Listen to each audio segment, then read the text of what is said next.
আসসালামু আলাইকুম। কেউ বলে স্বামী কাবাব কিংবা টিকিয়া। আমার মনে হয় খুব কম মানুষই আছেন যারা এই কাবাবটা পছন্দ করেন না।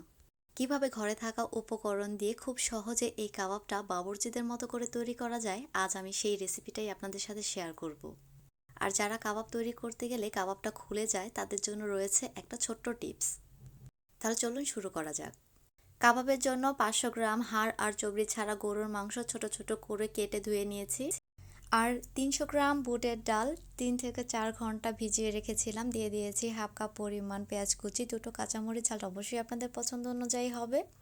দিয়েছি 1 টেবিল চামচ পরিমাণ রসুন বাটা, 1 টেবিল চামচ পরিমাণ আদা বাটা, কোয়াটার চা চামচ পরিমাণ জিরা বাটা। দিয়েছি হাফ চা চামচ পরিমাণ হলুদ গুঁড়ো, কোয়াটার চা চামচ পরিমাণ ধনিয়া গুঁড়ো, দুটো এলাচ, 2 টুকরো দারুচিনি, 4টা লং, পরিমাণ মতো লবণটাও দিয়ে দিয়েছি। আর এটা হচ্ছে আমার প্রথম ধাপের মশলা দিয়ে, আমি আরও কিছু মশলা পরে অ্যাড করব। আর দিলাম 1 কাপ পরিমাণ পানি। এখানে পানিটা চুলার আঁচ আর মাংস ডাল সেদ্ধ হওয়ার উপরে কিছুটা কম বেশি হতে পারে, এটা একটু খেয়াল করে নিতে হবে। এমন পরিমাণ পানি দিতে হবে যাতে মাংস আর ডালটা খুব ভালোভাবে সেদ্ধ হয়ে যায়, কিন্তু অনেক বেশি নরম না হয়ে যায়। প্রথমে হাই হিটে বলক তুলে মিডিয়াম টু লো হিটে রেখে মাংসটা আমি সেদ্ধ করব। সেদ্ধ হওয়ার সময়টাও ডিপেন্ড করে চুলার আঁচ, মাংস আর ডালের উপরে। দেখতে পাচ্ছেন আমার মাংস আর ডালটা সেদ্ধ করা হয়ে গেছে। ঠিক এরকম হবে। যদি পানিটা একটু বেশি মনে হয় চুলার আঁচটা বাড়িয়ে শুকিয়ে নেবেন, আর যদি একটু কম মনে হয় যে সেদ্ধ হয়নি তাহলে আরও একটু পানি দিয়ে সেদ্ধ করে নেবেন। এখন আমি ঠান্ডা হওয়ার জন্য অপেক্ষা করব। ঠান্ডা হওয়ার পরে আমি হ্যান্ড ব্লেন্ডার দিয়ে এটাকে খুব ভালোভাবে ম্যাশ করে নিচ্ছি। আপনারা চাইলে পাটায়ও করে নিতে পারেন। সম্পূর্ণ মিশ্রণ থেকে আমি অর্ধেকটা এই মুহূর্তে কাবাব তৈরি করব, আর সেই অর্ধেকটাতেই বাকি মশলাগুলো অ্যাড করব। বেশি সময়ের জন্য ফ্রোজেন করে রাখতে চাইলে এই পর্যায়ে রাখলে কাবাবের স্বাদটা অনেক ভালো থাকে।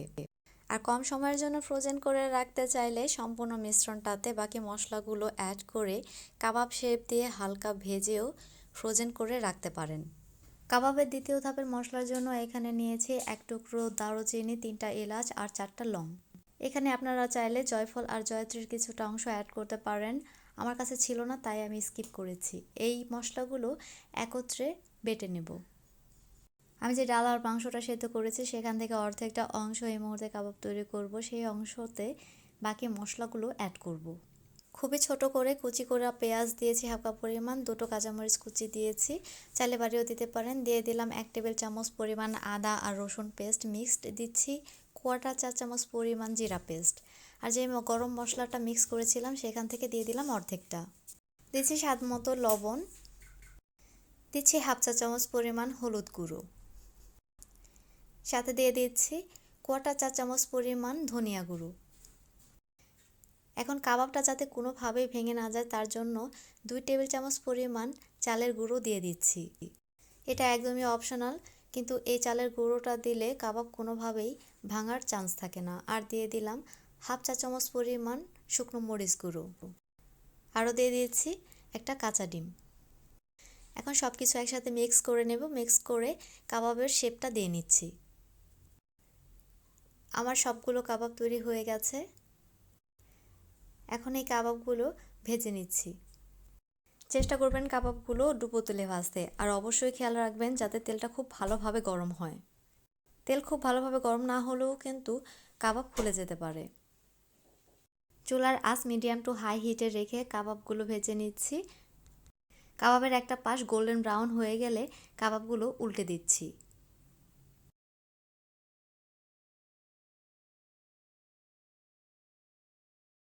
কাবাবগুলো যখন দুইটা পাশই গোল্ডেন ব্রাউন হয়ে যাবে তখন তুলে নিতে হবে। এখন কাবাবগুলো আমি তুলে নিচ্ছি। ভেজে তোলার পরে দেখে কিন্তু বোঝা যাচ্ছে কাবাবগুলো কতটা পারফেক্ট হয়েছে। আশা করছি আমার আজকের রেসিপিটা আপনাদের কাছে ভালো লেগেছে। আর পরবর্তী ভিডিও দেখার আমন্ত্রণ জানিয়ে এখানেই শেষ করছি। আল্লাহ হাফেজ।